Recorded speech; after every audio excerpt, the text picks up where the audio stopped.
ሰላም ጤና ይስጥልን ውድ የአሮማ ሚዲያ ቤተሰቦቻችን፣ የሰዓቱን ዜናዎች እንደሚከተለው እናቀርባለን። አብራችሁን ቆዩ። ጀነራል ሐሜቲ ከፍተኛ ድል ማግኘታቸውን አስታወቁ።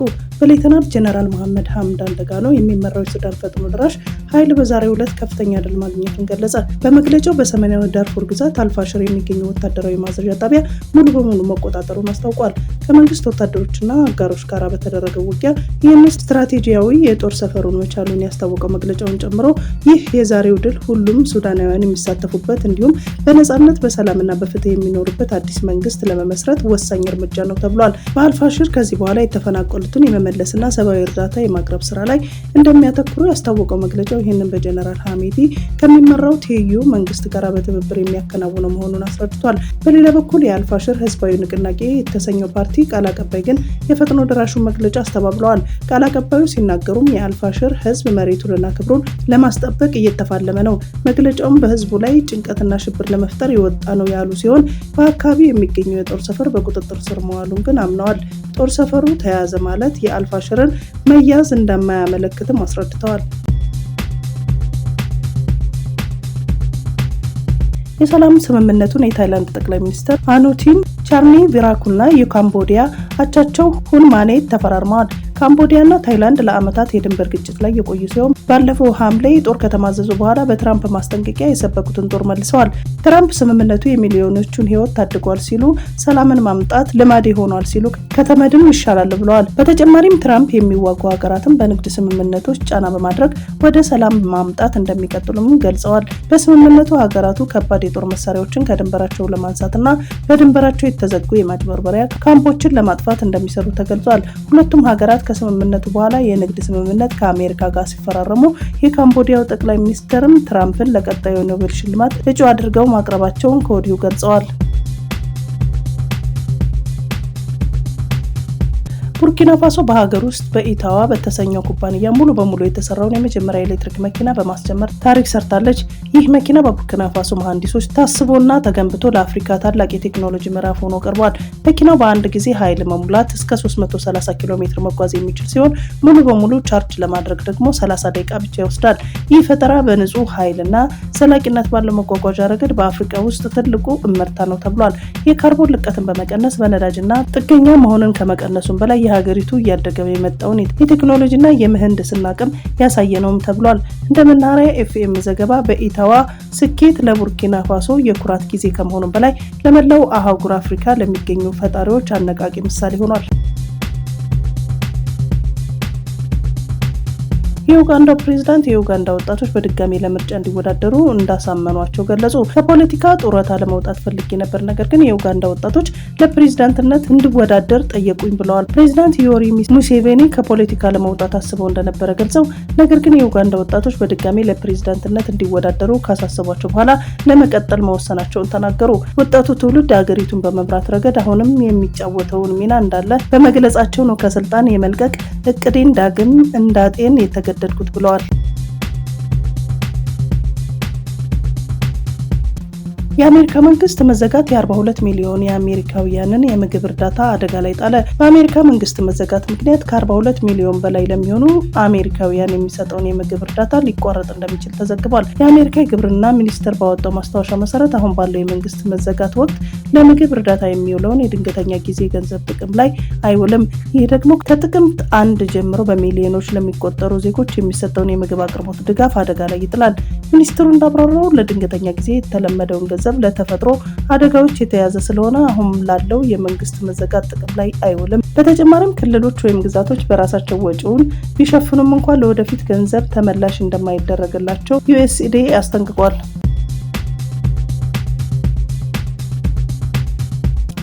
የሐማስ ባለስልጣናት ካሊል አልሃያ የቡድን መሳሪያዎችን ከወረራው መኖሩ ጋር የተሳሰሩ ናቸውና ወረራው ካበቃ ወደ ፍልስጤም መንግስት እንደሚመለሱ መግለጻቸውን አልጀዚራ ዘግቧል። ቡድኑ ዛሬ በአዲስ አካባቢዎች የእስራኤል ታጋቾችን አስክሬን ፍለጋ እንደሚጀምርና የተባበሩት መንግስታት ኃይሎች የተኩስ አቁም ተቆጣጣሪዎች አድርጎ እንደሚቀበል ስፑትኒክ ዘግቧል። አልሃያ ጋዛ አሁን ያለው 600 ሳይሆን በየቀኑ 6000 የእርዳታ መኪኖች እንደሚያስፈልጋት አጽንኦት ሰጥተዋል። እስራኤል አሁንም ጦርነት ውስጥ እንዳለን ያህል እየሰራች ነው በማለት ባለስልጣኑ ወቅሰዋል።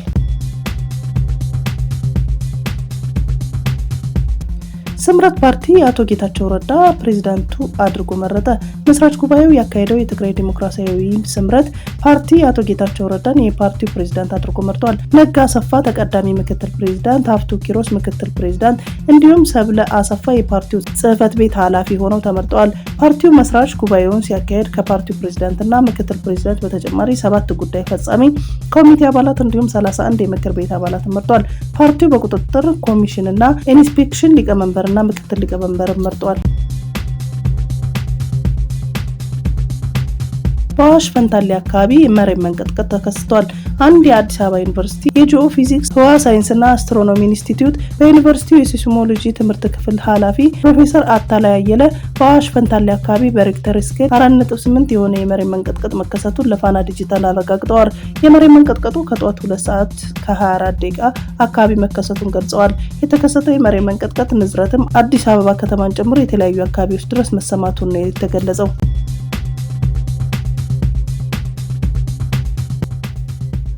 አሜሪካና ቻይና ሊፈነዳ የነበረውን የንግድ ጦርነት ለማብረድ የሚያስችል ስምምነት ላይ መድረሳቸውን የአሜሪካ ገንዘብ ሚኒስትር ስኮት ቤሴንት አስታወቁ።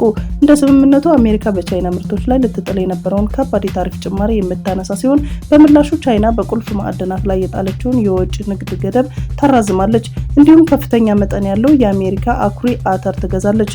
ይህ ለአሜሪካ ገበሬዎች እፎይታን ይሰጣል።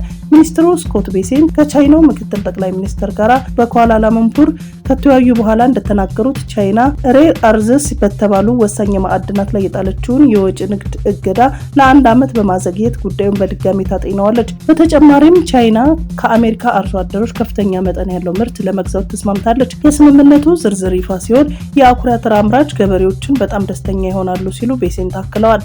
ሁለቱ ሀገራት ከቅርብ ጊዜ ወዲህ በተለይም ፕሬዝዳንት ትራምፕ ሁለተኛውን የስልጣን ዘመናቸውን ከጀመሩ ወዲህ ከባድ የንግድ ፍጥጫ ውስጥ ገብተው ነበር።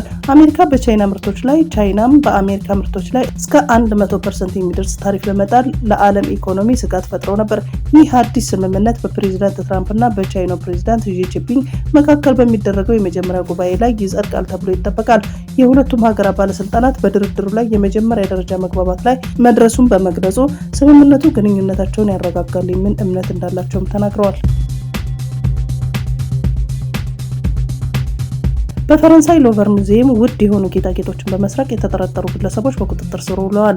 የፓሪስ አቃቢ ሕግ ጽሕፈት ቤት እንደገለጸው ግለሰቦቹ ከሙዚየሙ የሰረቋቸውን ውድ ጌጣጌጦች በመያዝ ከሀገር ሊወጡ ሲሉ ቻርልስ ደጎል አውሮፕላን ማረፊያ በቁጥጥር ስር ውለዋል። በቁጥጥር ስር ከዋሉ በኋላ በተደረገው ማጣራት አንደኛው ተጠርጣሪ ወደ ሰሜን አፍሪካው ሀገር አልጄሪያ፣ ሌላኛው ደግሞ ወደ ምዕራብ አፍሪካ ሀገር ማሊ ለመብረር አቅደው ነበር ተብሏል። ትናንት ምሽት በቁጥጥር ስር የዋሉት 2 ግለሰቦች በሙዚየም የፈጸሙትን ስርቆት በተመለከተ ዝርዝር መረጃ ለማጣራት ፖሊስ ለተጨማሪ 96 ሰዓታት ምርመራ ሊያደርግ እንደሚችል ተመላክቷል።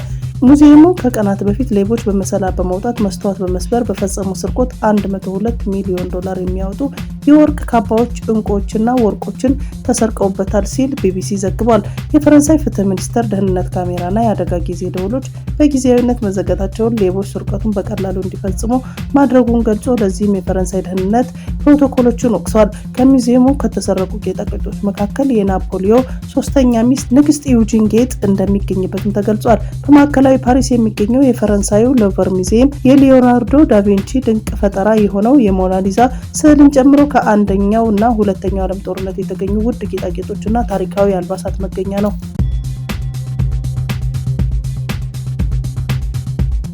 የኩርዲስታን ሰራተኞች ፓርት ታጣቂ ቡድን ታጣቂዎች ከቱርኪ ማውጣት መጀመሩን አስታውቋል። የቀድሞ አማጺ ቡድን ከቱርኪ መውጣት የጀመረው ከነፍጥ ትግል ይልቅ ትጥቅ መፍታት የሰላማዊ ፖለቲካዊ ትግል ለማሰማራት ከቱርኪ መንግስት ጋር በስምምነት ላይ መድረሱን ተከትሎ ነው። ፒኬኬ ዛሬ በሰጠው ጋዜጣዊ መግለጫ ታጣቂዎቹን ትጥቅ የማስፈታትና ከቱርኪ የማስወጣት ሂደቱ ከሀገሪቱ መንግስት ጋር በተደረሰው ስምምነት መሰረት በቅንጅት ተግባራዊ የተደረገ መሆኑን አስታውቋል። እንደ አውሮፓውያን አቆጣጠር በ1984 ጀምሮ መንግስትን በመቃወም ሰርገጎቦችን አደራጅቶ ትጥቅ ትግል የገባው የፒኬኬ ታጣቂ ቡድን ለ40,000 ሰዎች ሞት ምክንያት መሆኑን መረጃዎች ያመለክታሉ።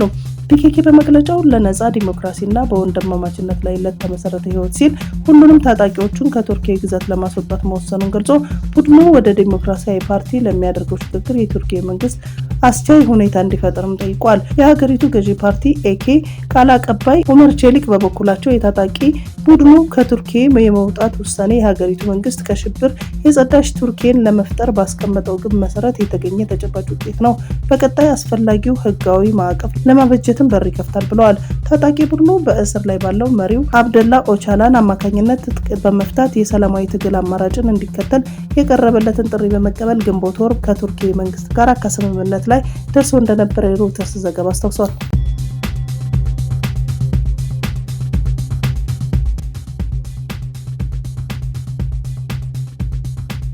የቴሌግራም መስራቹና ዋና አስፈጻሚ ፓቭል ድሮቭ ከፈረንሳይ ሙዚየም የተሰረቁ እቃዎችን መግዛት እንደሚፈልግ ገልጿል። ድሮቭ ባለፈው ሳምንት ከፓሪስ ሙዚየም የተሰረቁ $102 ሚሊዮን ዋጋ ያላቸውን ዕቃዎች ነው መግዛት የፈለገው። ፓቭል ድሮቭ ከገዛ በኋላ ጌጦቹ ወደ ሙዚየም የሚመልስ ሲሆን የሚመልሰው ግን ወደ ፓሪሱ የሉቭሬ ሙዚየም ሳይሆን አቡዳቢ ወደሚገኝ የሉቭሬ ሙዚየም መሆኑን ገልጿል። በምክንያትነት የሚያነሳው ደግሞ እነዚህ የተሰረቁ ቅርጾች ከፓሪስ ይልቅ በአቡዳቢ ደህንነታቸው የተጠበቀ ነው የሚል ነው። ባለፈው ሳምንት በፓሪስ የሚገኘው ሙዚየም ውስጥ 4 ሰዎች ገብተው $102 ሚሊዮን ዋጋ ያላቸው ቅርሶችና ጌጦች ሰርቀው መውጣታቸው ሲታወስ ድሮቭ እንዳልደነገጠና በአንድ ወቅት ታላቅ የነበረች ሀገር መውደቋን ያሳየ ተግባር መሆኑን ገልጿል። ማሊ በቀጠለው የነዳጅ እጥረት ምክንያት በሀገር አቀፍ ደረጃ ትምህርት ቤቶችን ለ2 ሳምንት ማቋረጡን የሀገሪቱ የትምህርት ሚኒስቴር አስታውቋል። ሚኒስትሩ አማዶዬ ሳቫኔ በመንግስት ባለቤትነት ስር ለሚተዳደሩ የህዝብ ቴሌቪዥን ኦርቲም እንደተናገሩት በምዕራብ አፍሪካዊት ሀገር የሚገኙ ሁሉም የትምህርት ቤት ተቋማት ከጥቅምት 27 እስከ ህዳር 9 ባለው የነዳጅ ቀውስ የተነሳ የመማር ማስተማር እንቅስቃሴዎችን ያቆማሉ ሲሉ ተደምጠዋል። ሳቫኔ ህዳር 10 እንደገና እንዲከፈቱ መርሃ ግብር ይዞላቸዋል ብሏል። ማሊ ለሳምንታት ያህል ነዳጅ የጫኑ ታንከሮች የሚያስተላልፉት መንገዶች በታጣቂ ቡድኖች በመዘጋታቸው በተለይም በዋና ከተማዋ ባማኮ ላይ የነዳጅ ቀውስ ገጥሟታል። በነዳጅ ማደያዎች ረጃጅም ሰልፎች የተፈጠሩ ሲሆን የህዝብ ማመላለሻና ሞተር ሳይክሎች፣ ታክሲ በከፍተኛ ሁኔታ ተስተጓጉሏል። ይህም ባማኮ በተለምዶ በተጨናነቁ ጎዳናዎች ላይ ከወትሮ በተለየ ጸጥ እንዲል አድርጓል። በመዲናው የሚገኙ የከፍተኛ ትምህርት ተቋማትም በነዳጅ እጥረት ሳቢያ ተማሪዎችና መምህራን ግቢ መድረስ ባለመቻላቸው ትምህርታቸውን ለማቋረጥ መገደዳቸውን ተናግረዋል። በባማኮ የሚገኘው ዩናይትድ ስቴትስ ኤምባሲ ባሳለፍነው አርብ ባወጣው መግለጫ አስፈላጊ ያልሆኑ የዲፕሎማቲክ ሰራተኞችና ቤተሰቦቻቸው ማሊን ለቀው እንዲወጡ አሳስበዋል። ለዚህ ምክንያት የነዳጅ እጥረትና እየጨመረ በመጣው የደህንነት ስጋት መሆኑን አስታውቋል። ኤምባሲው ከባማኮ ውጪ መደበኛ ወይም የድንገተኛ ቆንስላ አገልግሎቶችን መስጠት እንደማይችል ገልጾ ወደ ማሊ የሚደረጉ ጉዞ ላይ ያወጣውን ማሳሰቢያ አሁንም እንደቀጠለ ይፋ አድርጓል ያለው ዳጉ ጀርማል ነው። የየመን ሁቲ አማጺ ለ5 ዓመታት በእስር ላይ ያቆያትን የመኒ ኢትዮጵያዊት ሞዴል ኢንቲሳር አልሐማዲን መለቀቋን ጠበቃዋና የጸጥታ ምንጮች መናገራቸውን የፈረንሳይ ዜና አገልግሎት ኤኤፍፒ ዘገበ። ከኢትዮጵያዊት እናትና ከየመናዊ አባት የተወለደችው የ23 ዓመቷ ኢንቲሳር አልሐማዲ በየካቲት 2013 ዓ.ም በሰንዓ ከተማ ለፎቶ ቀረጻ እየሄደች ሳለ ነበር በቁጥጥር ስር የዋለችው። ሞዴሏ በወቅቱ አደንዛዥ እጽ በመጠቀምና ከጋብቻ ውጪ የጾታ ግንኙነት በመፈጸም ወንጀል ክስ ቀርቦባት ለ5 ዓመታት ማረሚያ ቤት እንድትወርድ የተፈረደባት ሲሆን በጠበቃዋና በሰብአዊ መብት ተሟጋች ቡድኖች ክሶች ሐሰት መሆናቸውን በሴቶች ነጻነት ላይ የተቃጣ ነው ሲሉም ተቃውመዋል። ጠበቃዋ ካሊድ አልካማል ኢንቲሳር አልሐማዲ ትናንት ምሽት ከእስር ተለቃ ቤቷ ገብታለች ሲል ለኤኤፍፒ ተናግሯል። አክሎም ኢንቲሳር በተለያዩ በሽታዎች ስትሰቃይ የነበረ ሲሆን የደረሰባት የኢፍትሐዊነትም የነበረችበትን ሁኔታ አባብሶት ነበር ብለዋል። የሰብአዊ መብት ተሟጋች ቡድኖች ኢንቲሳር በ2013 ዓ.ም ራሷን ለማጥፋት ሙከራ አድርጋ እንደነበረም በወቅቱ መግለጻቸውንም ጠበቃው አስታውሷል።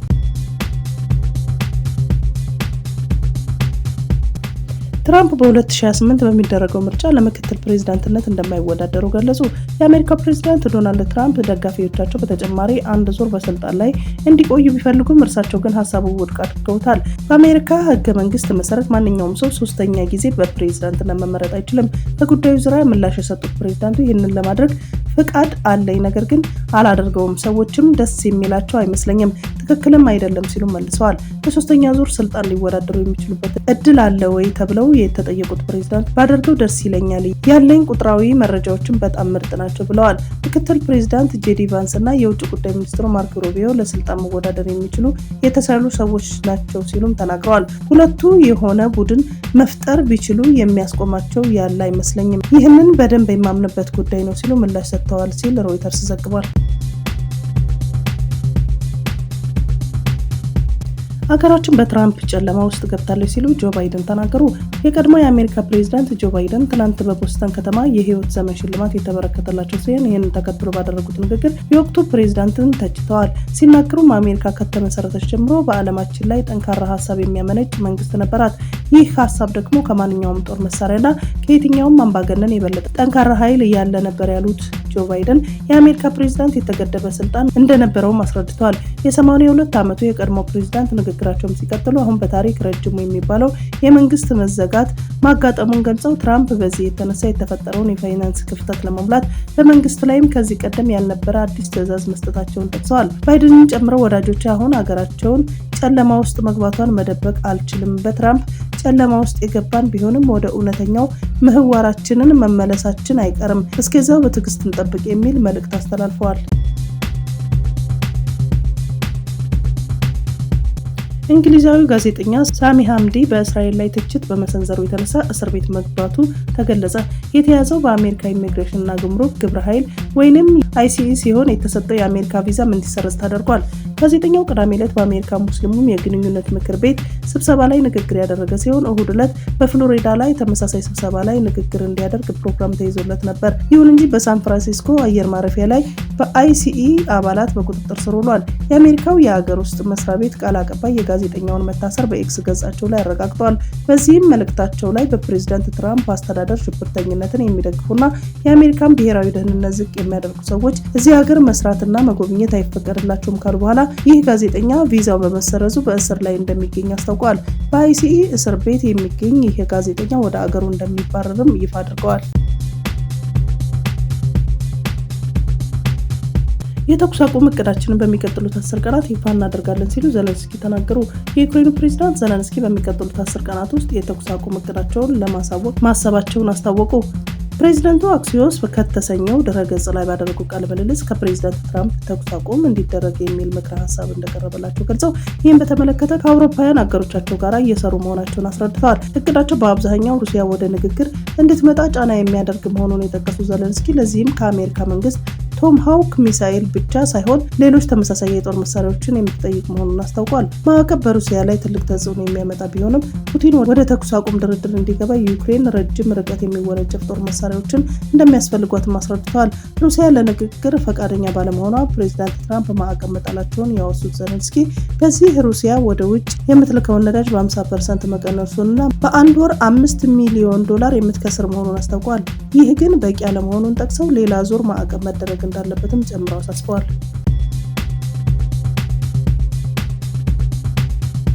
በምስራቅ ጎጃም ዞን አስተዳደር በቢቸና ከተማ 04 ቀበሌ ጥቅምት 9 ቀን 2018 ዓ.ም የ4 ዓመት ዕድሜ ያለው ብሩክ ያባተ የተባለ ህፃን መታገቱ ተገልጿል።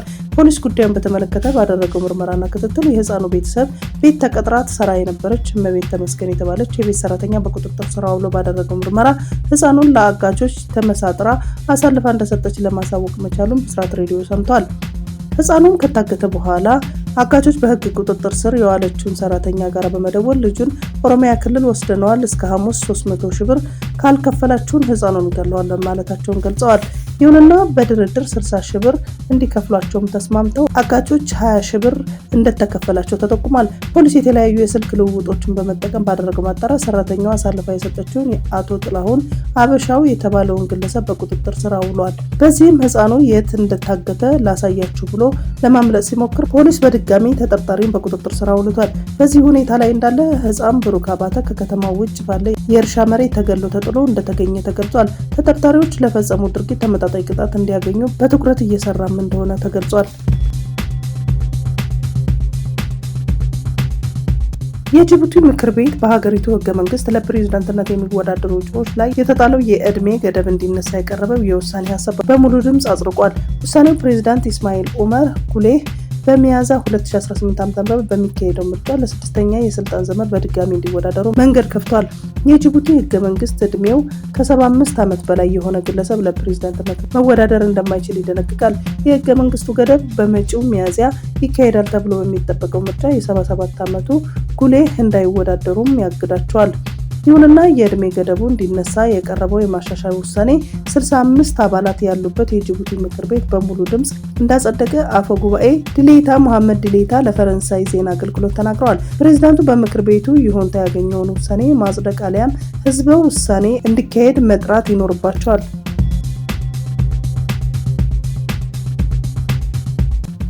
የማይናማር ጦር ባለፈው ሳምንት አካሄደው በተባለው ኦፕሬሽን ከ2000 በላይ ሰዎች ማሰሩ ተነገረ። የማይናማር ጦር የቁማር፣ የኦንላይን ማጭበርበሪያ፣ የገንዘብ እጥበት ማዕከል በሆነውና በታይላንድ ድንበር አቅራቢያ በሚገኘው ኬኬ ፓርክ ባካሄደው ዘመቻ 2198 ሰዎች እንዳሰረ ተነግሯል።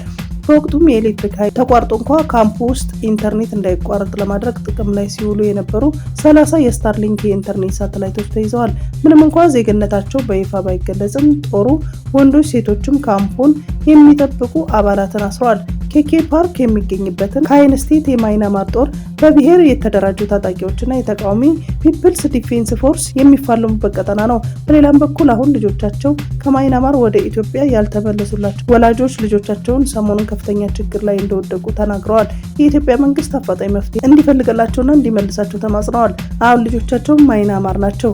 ከዚህ ቀደም በተሰራው ስራ ብዙ ልጆች መጥተዋል። አሁን ትኩረት ተደርጎ ከዚህ ቀጠና ልጆቻቸው እንዲመለሱ ትብብር ይደረግልን ሲሉ ጥሪ አቅርበዋል። ሁለት የአሜሪካ ባህር ኃይል አውሮፕላኖች በ30 ደቂቃ ልዩነት በደቡብ ቻይና ባህር ላይ ወድቀው ተከስክሰዋል። አደጋው አውሮፕላኖቹ በደቡባዊ ቻይና ባህር ላይ መደበኛ ስራቸውን ሲያከናውኑ በነበሩበት ወቅት መከሰቱን ነው የተገለጸው። በረራውን ሲያደርጉ የነበሩ 5 የበረራ ሰራተኞች ከአደጋው መትረፋቸውና የተከሰከሱት አውሮፕላኖች ወደ አሜሪካ ባህር ኃይል መላካቸው ተገልጿል። የአሜሪካ ፕሬዝዳንት ዶናልድ ትራምፕ ክስተቱን ያልተለመደ ሲሉ በመግለጽ ምናልባትም የነዳጅ ችግር ሊሆን እንደሚችልም ተናግረዋል። የአደጋው ምክንያት እየተጣራ እንደሆነና በቅርቡ ይፋ እንደሚደረግም አንስተው ተደብቆ የሚቀር ነገር እንደሌለ አመላክተዋል። የቻይና የውጭ ጉዳይ ሚኒስትር ቃል አቀባይ ጉ ጂያኩን የሁለቱን የባህር ኃይል አውሮፕላኖች አደጋ ለማጣራት የቻይና መንግስት ምርመራ ጀምሯል ማለታቸውን ፎርስ ኒውስ ዘግቧል።